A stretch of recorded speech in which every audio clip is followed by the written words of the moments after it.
ഈ വയസ്സില്ലേ, ഭൗമികമായ വയസ്സില്ലേ, 20 25 ചില 40 45 55 ഈ വയസ്സിൻ്റെ ലെവലനുസരിച്ച് നിനക്ക് ദൈവത്തിരുസന്നിധിയിൽ ആസ്തി ഭദ്രത വേണം.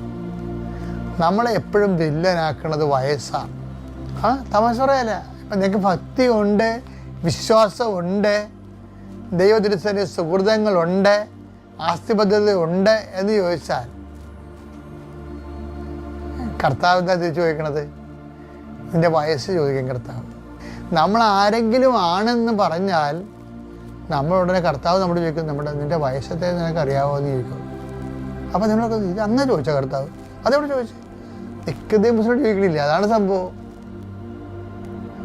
അയാൾ പറയാൻ പ്രായമായി എനിക്ക് വീണ്ടും അമ്മയുടെ ഉദരത്തിലേക്ക് പ്രവേശിക്കാൻ പറ്റുമോ എന്ന് ചോദിക്കുമ്പോൾ കർത്താവ് എന്താ ചോദിക്കണത്? നീ ഇസ്രയേലിലെ റബിയല്ലേ?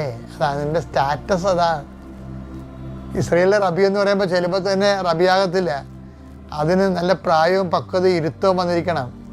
റബി അയാളുടെ ക്രൊണോളജി ക്ലിയർ, അയാളുടെ ഇമോഷൻ മച്യൂരിറ്റി, അയാളുടെ സ്റ്റാറ്റസ്, അയാളുടെ സ്റ്റാറ്റസിന് പറ്റുന്ന രീതിയിൽ അയാൾക്ക് ദൈവത്തോടുള്ള റിലേഷൻസ് ഉണ്ടാകണം. യോഹന്നാൻ 3:10 യേശു പറഞ്ഞു, നീ ഇസ്രായേലിലെ ഗുരുവല്ലേ? അതിൻ്റെ നിക്കോദേമോസിനോട് പറഞ്ഞാണ്, നീ ഇസ്രായേലിലെ ഗുരുവല്ലേ? എന്നിട്ടും ഇക്കാര്യമൊന്നും മനസ്സിലാകുന്നില്ലേ? അവൻ്റെ സ്റ്റാറ്റസിൽ ഇതൊക്കെ മനസ്സിലാക്കേണ്ടതാണ്. അപ്പം അവൻ എന്താണ് വീണ്ടും ജനിക്കുന്ന കാര്യങ്ങളാണ് ഈ പറയണത്.